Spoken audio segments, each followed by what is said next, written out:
30 years ago, President Bill Clinton signed into law the largest piece of criminal legal legislation in U.S. history, the Violent Crime Control and Law Enforcement Act, aka the 1994 Crime Bill. A lot has happened in this country since then, yet the bill's legacy, the good and bad, is still felt today. Now, before I share more, know this. America's over-reliance on mass incarceration did not start with the crime bill.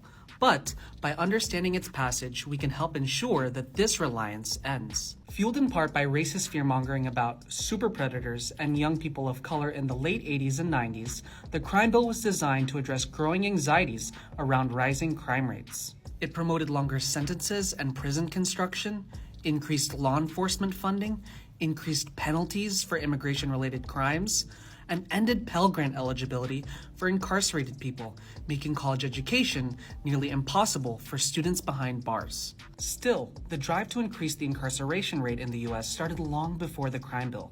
That surge started in the 1970s and continued through the 1990s. The result?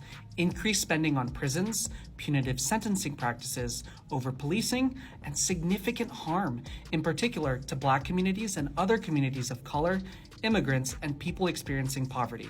Fast forward 30 years to today.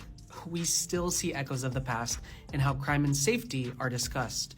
Rampant tough-on-crime rhetoric crowds our feeds and airwaves, and politicians demonize immigrants and accuse young people of terrorizing cities in order to push outdated, cruel policies that prioritize punishment.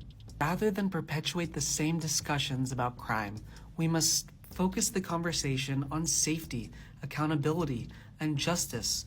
Look to solutions that work to keep people safe in their communities, and invest in preventing crime before it can occur, rather than simply reacting after it does. There's more to say about the crime bill, including on the assault weapons ban and the Violence Against Women Act. But I'll stop here and pass the mic to the 30-Year Project, a new podcast from journalist and writer Josie Duffy Rice and the Vera Institute of Justice that unpacks what the bill was, what it wasn't, and what must come next. Click the link in bio to listen and learn more.